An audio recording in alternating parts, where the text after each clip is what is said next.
Hello मेरे प्यारे दोस्तों, कैसे हैं आप सब लोग? मैं उम्मीद करता हूँ कि आप सब बहुत बहुत बहुत ज़्यादा अच्छे होंगे और अपना ध्यान रख रहे होंगे। तो चलिए आज मैं वापस आपके सामने आया हूँ एक नई कहानी लेकर। और आज की जो कहानी है वो है एक गुबरैला के बारे में, जिसको लेडी बग भी कहते हैं। तो चलिए कहानी को शुरू करते हैं। तो एक बार की बात है, एक बड़े से पेड़ में, जिसमें बहुत सारे हरे पत्ते थे, उसमें एक छोटी सी गुबरैला रहती थी जिसका नाम था सैमी। वो अपनी चमकीली लाल आँखों और काले-काले धब्बों के लिए जानी जाती थी कि वो बहुत ज़्यादा जिज्ञासु थी और अपार उत्साह, बहुत ज़्यादा करेज के लिए भी जानी जाती थी। सैमी के बारे में एक बात और भी प्रसिद्ध थी, वो थी उसके बहुत बहुत बहुत ज़्यादा बड़े सपने, ड्रीम्स। एक दिन की बात है, सैमी ने जंगल के सबसे ऊंचे पेड़ की तरफ देखते हुए कहा, मैं उस विशाल बहुत बड़े पेड़ की सबसे ऊंची टहनी तक जाने वाली हूँ। पेड़ बहुत बड़ा पेड़ था। उसकी शाखाएं स्वागत के खुले हाथों की तरह फैली हुई थी और उसकी पत्तियां पुराने राजों की तरह फुसफुसा रही थी। लेकिन सबसे ऊपरी शाखा इतनी ऊंची थी कि जंगल के सबसे बहादुर जीव भी उसके पास जाने की हिम्मत नहीं रखते थे। वो बहुत ऊंची थी, बादलों के पास। सैमी के दोस्त तो उससे बहुत प्यार करते थे और वो अपनी चिंता नहीं छिपा पाया जब सैमी ने कहा कि वो वहाँ जाएगी इतनी ऊपर। मेली ने पूछा, क्या तुम सच में जाना चाहती हो सैमी? मीली, जो अपने मुलायम रंग के पंखों को फड़फड़ाते हुए पूछ रही थी। वहां तक पहुंचने के लिए बहुत लंबा रास्ता है, मेली ने कहा। फिर बीटल ने कहा, और वहां ऊपर बहुत तेज हवा चलती है। बीटल, उसका चमकदार खोल सूरज की रोशनी में चमक रहा था। तुम उड़ भी सकते हो? उसने पूछा। सैमी की सबसे अच्छी दोस्त थी लिली। वो भी एक गुबरैला थी जो बिल्कुल सैमी की तरह ही चमकदार पंखों वाली थी। वो भी परेशान थी, चिंतित थी। हम तुम्हारे बारे में परेशान हैं सैमी, हम नहीं चाहते कि तुमको चोट लग जाए, लिली ने कहा। सैमी की आंखों में लेकिन दृढ़ संकल्प था। वो बोली, मुझे पता है कि यह जोखिम भरा है, लेकिन मुझे इसे आजमाना होगा। मुझे दुनिया को सबसे ऊंचे स्थान से देखना है। ये मेरा सपना है। तुम लोग मेरी बात मानो और समझो। उसके दोस्तों ने एक दूसरे को देखा। वो लोग उसका उत्साह नहीं दबाना चाहते थे, लेकिन वो उसे खतरे में भी नहीं देखना चाहते थे। आखिर अंत में लिली ने कहा, अगर तुम सच में ये करना चाहते हो तो कम से कम हमें तुम्हारी तैयारी करने में मदद करने दो। सैमी का दिल कृतज्ञता से भर गया। वो बोली, थैंक यू तुम सभी लोग का। मैं ध्यान रखूंगी और मैं प्रॉमिस करती हूँ। अगली सुबह हुई। अगली सुबह पूरा जंगल उम्मीद से भरा हुआ था। पक्षी खुशी से चहचहा रहे थे। गिलहरी अपने रास्ते में रुककर देख रही थी और यहाँ तक कि हल्की हवा भी अपनी सांसें रोके हुए थी। सैमी ने गहरी सांस ली और अपने छोटे से पंखों को फैलाया। लिली ने पूछा, तैयार हो? सैमी ने सिर हिलाया। यस, तैयार, रेडी।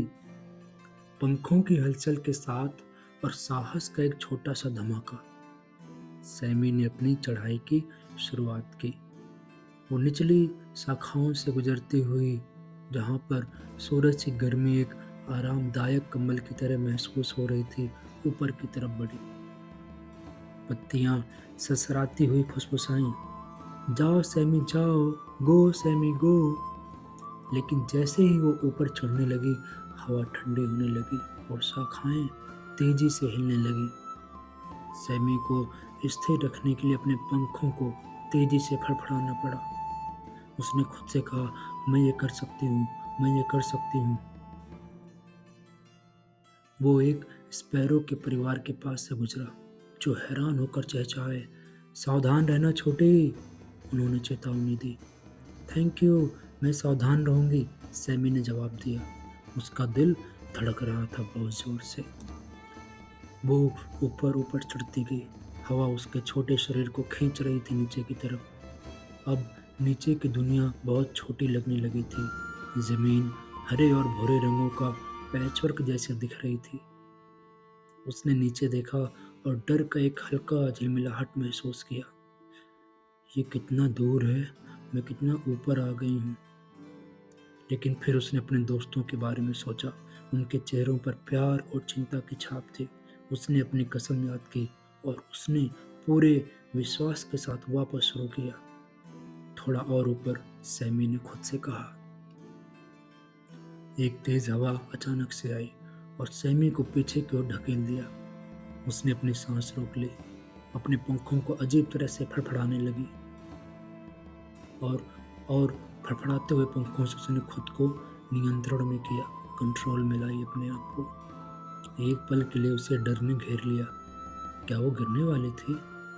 शांत रहो, सैमी ने हवा से कहा। और तुम ये कर सकते हो, सैमी ने खुद से कहा। एक मजबूत धक्का लगाकर उसने खुद को स्थिर किया, कंट्रोल में किया। हवा थम गई और सैमी की पंखों की हलचल फिर से स्थिर हो गई। आगे उसने देखा, पेड़ की सबसे ऊंची शाखा जो सूरज के सुनहरे प्रकाश में चमक रही थी। मैं लगभग पहुंच गई। एक आखिरी कोशिश, सैमी ने कहा और थोड़े ही प्रयास में वो उस शाखा पर पहुंच गई। उसकी छोटी छोटी टांगों ने शाखा को पकड़ लिया। उसने चारों ओर देखा और चौंक गई। दृश्य उसकी कल्पनाओं से कहीं ज्यादा अद्भुत था। पूरा जंगल नीचे एक अंतहीन हरे समुद्र की तरह फैला हुआ था। आसमान नीले रंग की एक सुंदर कैनवास पेंटिंग की तरह था। सूरज उसके पंखों को गर्म कर रहा था। सैमी ने इससे पहले ऐसा कुछ भी नहीं देखा था। सैमी की आंखों में खुशी के आंसू थे। मैंने कर दिखाया, मैंने सच में कर दिखाया, उसने धीरे से कहा। इसी दौरान नीचे उसके दोस्त चिंतित होकर इंतजार कर रहे थे। मिली ने कहा, तुम्हें क्या लगता है, क्या वो ठीक होगी? मिली अपने पंख नर्वस होकर फड़फड़ा रही थी। बोनी ने कहा, मैं उम्मीद करती हूँ कि वो ठीक होगी। मैं बस ये चाहती हूँ कि वो सुरक्षित वापस आ जाए। लिली, जो सैमी की सबसे अच्छी दोस्त थी, ऊपर देख रही थी। उसका दिल चिंता से जकड़ा हुआ था और वो बुला रही थी, जल्दी वापस आ जाओ सैमी। तभी एक परिचित रूप सामने आया, जिसके पंख सूरज की रोशनी में चमक रहे थे। देखो, वो आ गया, मेली ने चिल्लाया। सैमी धीरे से उतरते हुए एक कांटेदार पत्ते पर हल्के से आ बैठी। उसके दोस्त दौड़कर उसे गले लगाने लगे और खुशियां मनाने लगे। तुमने कर दिखाया, लिली ने कहा। मैंने कर दिखाया, सैमी ने कहा। उसकी आंखों में चमक थी। वहां ऊपर बहुत खूबसूरत था, लेकिन ये सच में बहुत कठिन था। हवा मुझे गिरा सकती थी। मुझे खुशी है कि मैंने तुम्हारी सलाह मानी और मैंने अपना ध्यान रखा। हमें तुम पर गर्व है, बेनी ने कहा। सैमी मुस्कुराई। मैंने भी बहुत कुछ सीखा। बड़े सपने होना जरूरी है, लेकिन जिन दोस्तों की तुम्हें परवाह है, उनकी बात सुनना भी जरूरी है। कभी कभी साहस का मतलब ये नहीं है कि जान जोखिम में डाल दो। हमें पता होना चाहिए कि हमें कब सावधान रहना है। लिली ने उसे गले लगाया। ये बहुत बुद्धिमानी की बात है सैमी। सैमी शर्माते हुए बोली, अच्छा, मेरे पास कुछ बहुत समझदार दोस्त हैं जो मेरी मदद कर रहे थे। हे। जंगल हंसी और खुशी से भर गया।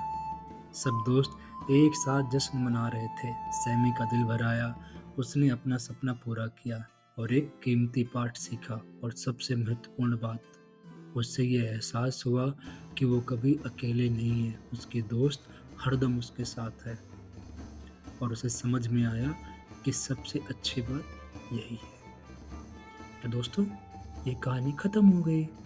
हमने कहानी से क्या सीखा? हमने कहानी से सीखा, सैमी की तरह, कि सपने देखना बड़ी अच्छी बात है, लेकिन हमें बाकी लोग की बात भी सुननी चाहिए और ध्यान रखना चाहिए कि हम ज़्यादा खतरे का कोई भी काम ना करें। मैं उम्मीद करता हूँ कि आप लोगों को कहानी बहुत प्यारी लगी होगी। अगर लगी है तो बाकी कहानियाँ भी देखें और अपना ध्यान रखें। Bye bye.